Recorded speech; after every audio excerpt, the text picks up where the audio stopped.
So మనకి నోరూరు నుంచే curry వచ్చిందండి. Curry goat. Jamaican curry goat. Jamaican curry so famous no Famous, yes? Very famous అండి. మళ్ళీ చెప్తున్నాను, చాలాసేపు క్యూలో ఉంటేనే కానీ మాకు రాలేదు. మొక్కకి ఉంటుంది. వీళ్ళు ఎలా వండుతారంటే కారం ఉప్పు అవి ఏమి వేయరు మసాలాలో. మొత్తం మటన్ ముక్కలన్నీ కడిగేసి అందులోని కారం పచ్చిమిరపకాయలు మసాలా ఏమి ఉండవు. పసుపు ముద్ద వేసి వాళ్ళు స్టవ్ మీద పెట్టేస్తారు అంతే, నానబెట్టేసి అంతే. మసాలా ఏమి ఉండవు, ఉప్పులు గట్టా వెరైటీగా ఉంటుంది. అండ్ అది మన స్టైల్ అయితే, ఇది ఆఫ్రికా వాళ్ళు ఇది రైస్లోని బీన్స్ వేసుకొని ఏది బ్రౌన్ బీన్స్ అవి తింటారు. ఐ లవ్ దిస్ వన్ మకరోని అంతే.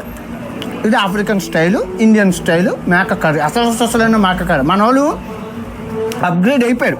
అంటే ఇందులోని మసాలా వేసేయడము, కెమికల్ వేసేయడము, రంగు వేసేయడము, ఇంకా ఏవేవో చెత్త చెదారం వేసి మన కర్రీ మార్చేశారు.